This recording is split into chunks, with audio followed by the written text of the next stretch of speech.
सेवाएं हो सरकारी, शिक्षा हो या अर्थ जगत हो या सेवाएं हो सरकारी, पुरुषों के समान तुम भी हो हर पद की सच्ची अधिकारी। तुम्हें नए प्रतिमान सृजन के, तुम्हें नए प्रतिमान सृजन के अपने हाथों से गढ़ना है। आंधी या तूफान गिरा हो, पथ पर कभी नहीं रुकना है। मैं आमंत्रित करना चाहूंगी माननीय रश्मि कुशवाहा जी को, अध्यक्ष सम्राट अशोक क्लब महिला विंग, माननीय रश्मि कुशवाहा जी, जोरदार तालियों से स्वागत कीजिए। बहुत बहुत धन्यवाद सैल जी। सबसे पहले मैं अपने राष्ट्रीय ध्वज तिरंगे को नमन करते हुए भारत के गौरवशाली राजचिन्ह अशोक स्तंभ को नमन करती हूँ। सभी भारतीयों को समता, स्वतंत्रता, न्याय और शिक्षा का अधिकार दिलाने वाले भारतीय संविधान को नमन करती हूँ। पूरे विश्व को मानव कल्याणकारी शिक्षाएं प्रदान करने वाले तथागत गौतम बुद्ध को नमन करते हुए मैं अपने पूरे भारतवर्ष को नैतिकता, समृद्धि और मानवता के उत्कृष्ट स्तर पर पहुंचाकर उसे विश्व पटल पर स्थापित करने वाले सम्राट अशोक महान को नमन करती हूँ। सदियों से अशिक्षा और कुरीतियों की बेड़ियों में जकड़ी हुई नारी को मुक्त कराने वाली माता सावित्रीबाई फुले को सशक्त नमन करती हूँ और उनका कदम कदम पर साथ देने वाले, उनको प्रोत्साहित करने वाले ज्योतिबाराव फुले को नमन करती हूँ। महामना ज्योतिबाराव फुले को नमन करती हूँ। आज इस कार्यक्रम में उपस्थित हमारे मार्गदर्शक, हमारे कर्ता धर्ता, जिनकी देखरेख में सम्राट अशोक क्लब पुष्पित और पल्लवित हो रहा है, हमारे बीच उपस्थित हैं हमारे मुख्य अतिथि सम्राट अशोक क्लब के राष्ट्रीय महासचिव माननीय शत्रुघ्न सिंह साल्के जी। हमारे अतिथि के तौर पे उपस्थित हैं माननीय नीतीश सिंह जी, प्रवक्ता गणित डीवीएस कॉलेज कानपुर। हमारी कवित्री, जिनका हमने अभी बहुत ही अच्छा गान सुना, बहुत ही अच्छे शब्दों से उन्होंने आपको संबोधित किया, बेटियों का उन्होंने बहुत ज़्यादा गुणगान किया, माननीय राधा शाक्य जी, डॉक्टर राधा शाक्य जी। और हमारे बीच उपस्थित हैं माननीय सीमा शाक्य जी और माननीय किरण शाक्य जी। आप सभी अतिथियों का मैं बहुत आभार व्यक्त करती हूँ कि आपने अपने अमूल्य समय से कुछ पल हमारे बीच निकाले और हमारे बीच आकर के हमारी महिलाओं का स्वागत किया और उनको अपने शब्दों से, अपने विचारों से आपने अभिभूत किया। हमारे बीच उपस्थित हैं सम्राट अशोक क्लब के राष्ट्रीय प्रबंध कार्य के सदस्य माननीय विश्वनाथ संवर्धन जी।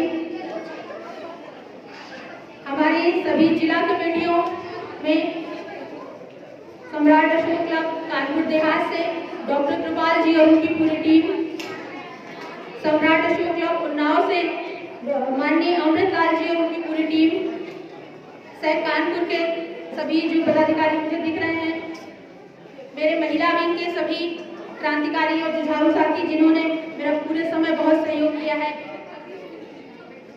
आप सभी के लिए, आप सभी सम्राट अशोक क्लब के लोगों के लिए मैं एक लाइन कहूंगी कि जिनकी फितरत में था अज़्म और हौसला, जिनकी फितरत में था अज़्म और हौसला, वो तीखी धूप को भी सह गए चांदनी की तरह।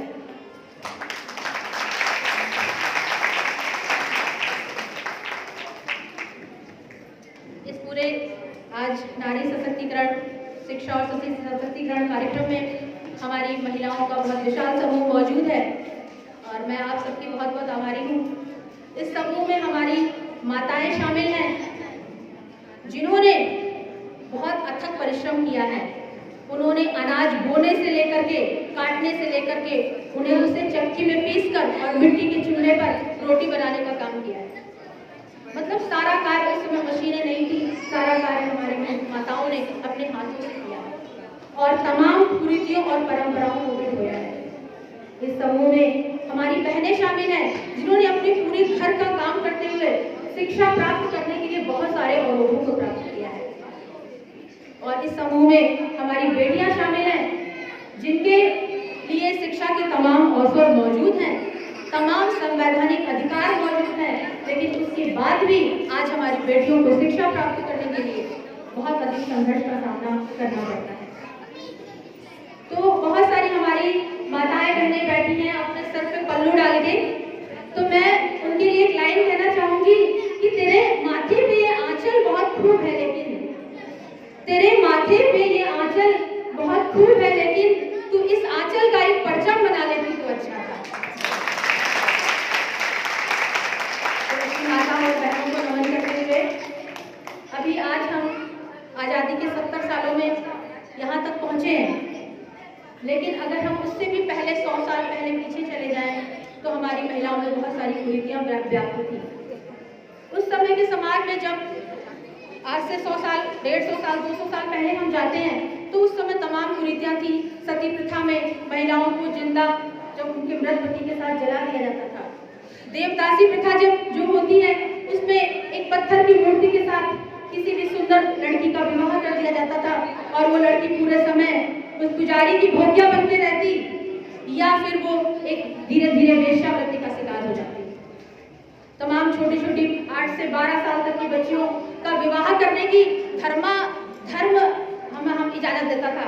धर्म जो है ये कहता था कि अपनी छोटी छोटी बच्चियों का विवाह कर दो, नहीं तो अगर इनको पीरियड शुरू हो जाएगा तो फिर ये आप जो है पाप के भागीदार होंगे, उसके बाद अगर विवाह करोगे।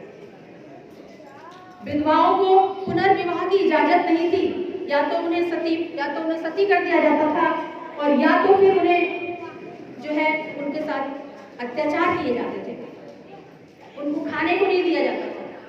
इस तरह की तमाम कुरीतियां हमारे समाज में व्याप्त थी। महिलाएं कब पैदा हुई, कब बड़ी हुई और कब मर गई उन्हें खुद ही नहीं पता चलता। हर समय शोषण के शिकार में वो पूरी तरह उनका शोषण होता रहता। और सबसे बड़ी बात थी, इन सब के लिए कोई कानून नहीं था, कोई सजा नहीं है। 8 से 12 साल तक की छोटी छोटी बच्चियों का विवाह हो जाता तो उनको ना पढ़ने लिखने का अवसर, ना समाज से किसी से इंटरेक्ट करने का मौका मिलता, ना कोई मतलब था। तो ऐसे दशा में लोग महिलाओं की बुद्धि धीरे धीरे कम होती गई, उनकी सोचने समझने की क्षमता खत्म होती गई और लोग कहते हैं कि महिलाएं बुद्धिहीन होती हैं। लोगों ने महिलाओं को बुद्धिहीन होने का तमगा दे दिया, ये नहीं सोचा कि महिला किस किस परिस्थितियों को झेल कर यहाँ तक पहुंची। ऐसे ही विषम समाज में जन्म लिया था माता सावित्रीबाई फुले ने। उनको महिलाओं के प्रति बहुत दर्द महसूस हुआ। उन्होंने एक महिला होने के दर्द को महसूस किया कि किस तरह हमारी बहनें, हमारी बेटियां इस तरह के समाज में जानवरों की तरह उनके साथ व्यवहार किया जाता है। उन्होंने तमाम कुप्रथाओं के खिलाफ लड़ा, पूरे आजीवन संघर्ष किया। और अगर स्त्रियों के लिए संघर्ष करने वाला कोई एक उदाहरण मिलता है पूरे भारत की नहीं पूरी दुनिया में, एक उदाहरण मिलता है तो वो है माता सावित्रीबाई फुले, जिन्होंने महिलाओं के अधिकारों के लिए संघर्ष किया। कोई भी दूसरा उदाहरण नहीं मिलता है।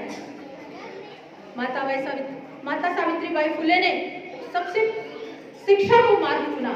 उन्होंने सोचा यदि महिलाएं शिक्षित नहीं हैं, घर की बेड़ियों में जकड़ी हुई हैं, तो उन्होंने शिक्षा को मार्ग चुना।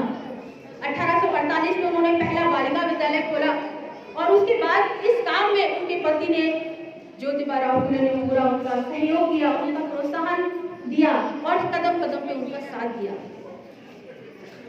तो इस तरीके से उन्होंने एक एक करके 18 बालिका विद्यालय खोले और महिलाओं के लिए शिक्षा का मार्ग प्रशस्त किया। माता सावित्रीबाई फुले के लिए 2 लाइन कहना चाहूंगी कि पाट दी हर गहरी खाई अशिक्षा और अंधविश्वास की, पाट दी हर गहरी खाई अशिक्षा और अंधविश्वास की, काट दी सारी बंद बेड़ियां कुरीतियों और नारी परिहास की। वो ज्योति थी जल उठी, वो ज्वाला थी खदक उठी, आओ जय जयकार करें सावित्री के स्वाभिमान की।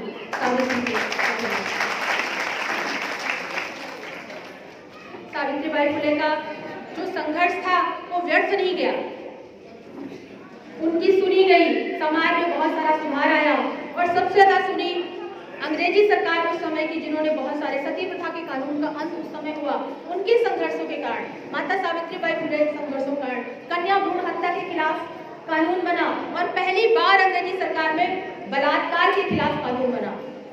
इससे पहले भारत में कोई महिला शोषण के खिलाफ कोई कानून नहीं। फिर जब 1947 में हमारा देश आजाद हुआ और हमें 1950 में हमारा संविधान मिला, तब जाकर कहीं नारी को मानव समझा गया। ये महसूस किया गया कि नारी भी एक मानव है, एक जीता जागता एक जंतु है, एक प्राणी है। तब भारतीय संविधान ने नारी को बराबरी के अधिकार दिए, लेकिन उसके बावजूद भी बहुत सारी कुरीतियां व्याप्त थी। पुरुषों को बहुत सारे विवाह करने की अनुमति थी। कोई इसके खिलाफ नहीं था, कितने भी शादियां कर ले, लेकिन किसी भी महिला, अगर पुरुष उसको तंग कर रहा है तो किसी भी महिला को यह अधिकार नहीं था कि वो उस पुरुष से तलाक ले ले या उस पुरुष से अपना पीछा छुड़ा ले। ऐसा कोई अधिकार नहीं था। महिलाओं के नाम कोई संपत्ति नहीं होती थी। वो जब ससुराल में रहती तो वो पिता की संपत्ति पे रहती, उन्हीं उसी का दिया खाती, और जब वो अपने ससुराल आती तो अपने पति की संपत्ति पे रहती। उनके खुद के नाम ना कोई मकान, ना कोई घर, ना कोई जायदाद, ना कोई पैसा, ना कोई बैंक बैलेंस। अभी हमारी नीति मैम कह रही थी कि महिलाओं के नाम एक बैंक बैलेंस होना चाहिए, तो ऐसा कोई प्रावधान नहीं था। संविधान में संशोधन 1951 में Hindu code bill doctor Ambedkar लेकर के आए। हिंदू कोड बिल में इन चारों चीजों का था कि पुरुष जो है एक से अधिक विवाह नहीं कर सकता, महिला अगर परेशान है तो वो तलाक ले सकती है, महिलाओं के नाम भी संपत्ति का अधिकार होना चाहिए और विधवा को पुनर्विवाह की इजाजत होनी चाहिए।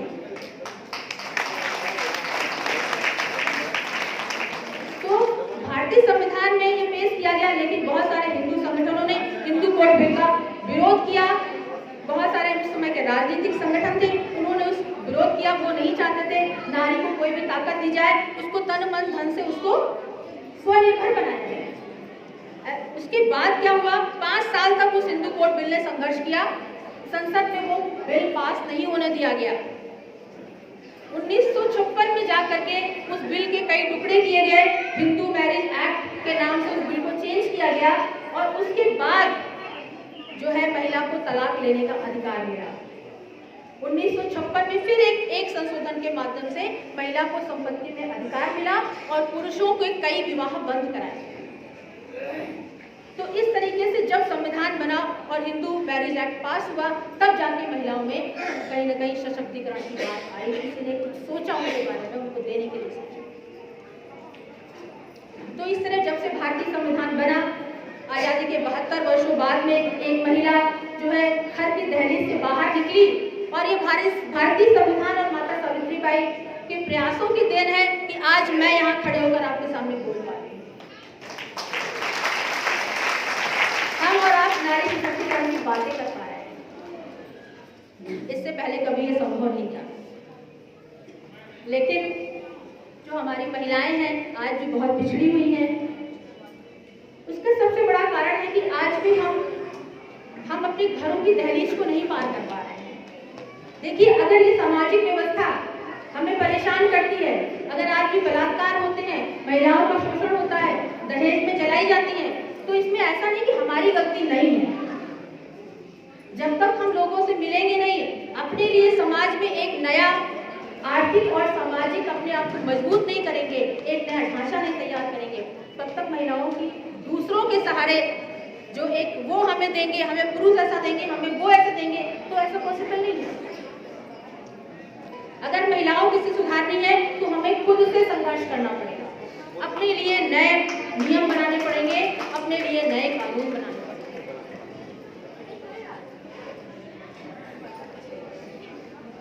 आज भी हम अपनी बच्चियों को पालते हैं। अभी नीति मैम ने कहा कि बेटा बेटों में समान व्यवहार करिए, जबकि बेटों को ज्यादा शिक्षा देने की आवश्यकता है। तो मैं भी इस बात से बिल्कुल 100% सहमत हूँ कि औरतों को तो हमेशा सिखाया जाता है, रात दिन सिखाते कि भाई अपना दुपट्टा ठीक करो, अपना पल्लू ठीक करो, नाक में सिंदूर नहीं लगाया, अरे तुमने चूड़ी नहीं पहनी, हमेशा ही कहा जाता है। लेकिन लड़कों को कोई सिखाने की जरूरत नहीं पड़ती। लड़कों को सिखाने की हमें जरूरत नहीं पड़ी, हमें जरूरत नहीं पड़ती, और हमने उन लड़कों को पैदा किया है और वही लड़के जाकर के किसी नारी का चौथा काम करते। तो में ये जरूरत है कि हम अपनी परवरिश में सुधार लाएं। बच्चा आपने पैदा किया, 9 महीने आपने अपनी कोख में पाला, और उसके बाद वही बच्चा कैसे एक नारी का अपमान करता है। तो जरूरत है कि हमें बेटों को अधिक से अधिक सिखाएं, क्योंकि वही बेटे हैं जो कभी कहीं ना कहीं किसी न किसी नारी का अपमान करते हैं। दूसरा है कि आप अपनी बेटियों पर भरोसा करें। हमेशा लोग ये डरते हैं कि नहीं बाहर बच्ची जाएगी बिगड़ जाएगी। लड़कियों पर भरोसा तो करके देखिए, उनको एक बार थोड़ा सा खुला आसमान तो देके देखिए, कहीं ना कहीं जरूर वो आपको कामयाब होकर दिखाएगा। तो बेटियों के लिए मैं कुछ कहना चाहूंगी कि ये बेटियां बढ़ेंगी, बस थोड़ा सा आकाश दीजिए। ये बेटियां बढ़ेंगी, बस थोड़ा सा आकाश दीजिए, औरों की छोड़िए, बस अपना ही विश्वास दीजिए।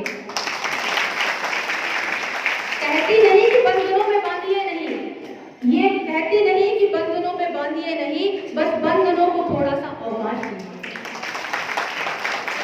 कमियां बहुत से लोगों में, नारी हो या पुरुष, कमियां बहुत से लोगों में, नारी हो या पुरुष, एक की छुपा के दूजी बिना परिहास कीजिए। तारों की चमक और बुलंदी छू ही लेंगी वो, तारों की चमक और बुलंदी छू ही लेंगी वो, आने तो जरा किरणों का प्रकाश दीजिए। ये बेटियां बढ़ेंगी, थोड़ा सा आकाश दीजिए।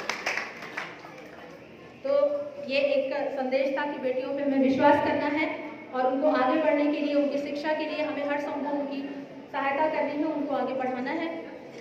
साथ ही साथ मैं एक और बात कहना चाहूँगी कि ये जो समाज है, इसमें एक बहुत बड़ा हम एक बेहतर समाज का निर्माण तब कर सकते हैं जब यहाँ पे स्त्री पुरुष एक दूसरे के साथ सम्मान से, एक दूसरे के सहयोग से चले। एक गाने की लाइन मैंने सुनी है कहीं कि यूं तो अकेला ही अक्सर गिर के संभल सकता हूँ मैं, तुम जो पकड़ लो हाथ मेरा दुनिया बदल सकता हूँ मैं। तो अगर आपको दुनिया बदलनी है, मेरे पुरुष भाइयों से मेरा निवेदन है कि अगर दुनिया बदलनी है तो नारी को साथ साथ लेके चलिए, उसको सहयोग दीजिए, उसका सहयोग लीजिए। और इसका सबसे अच्छा उदाहरण जो है वो ज्योतिबा फुले और माता सावित्रीबाई फुले है। उन्होंने एक दूसरे का हर परिस्थिति में साथ दिया, एक दूसरे का सहयोग दिया और एक दूसरे के लिए साथ मिलकर संघर्ष किया, एक दूसरे का सम्मान किया। तो मेरे पूरे समाज को, मेरे पूरे यहाँ इकट्ठे हुए भाई बहनों को मैं कहूँगी कि आज से आप नारी को सम्मान देके, उसका सहयोग देके तो देखिए समाज में कैसे क्रांति हुई है।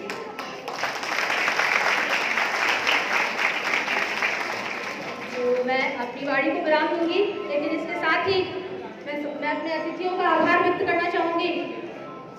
हमारे मार्गदर्शक और हमारे सभी अतिथि जो इतना अमूल्य समय जिन्होंने अपना दिया, इतने व्यस्त कार्यक्रम के व्यस्त समय में भी अपना समय निकाला। मेरे साइड के सभी क्रांतिकारी साथी, मेरी सभी माताएं, बहनें, बच्चियां, सांस्कृतिक कार्यक्रम में पार्टिसिपेट करने वाली मेरी छोटी छोटी बच्चियां जिन्होंने बहुत मेहनत की है, आप सभी का मैं बहुत हृदय से आभार व्यक्त करती हूँ। बहुत आपको सम्मान के साथ मैं फिर से हर वर्ष में बुलाना चाहूँगी कि आप हर वर्ष आएँ और माता सावित्रीबाई फुले के कार्यक्रम में इसी तरह से आएँ और हम लोग सावित्रीबाई फुले की जय जयकार करें। तो जय सावित्रीबाई फुले, जय संविधान, जय भारत।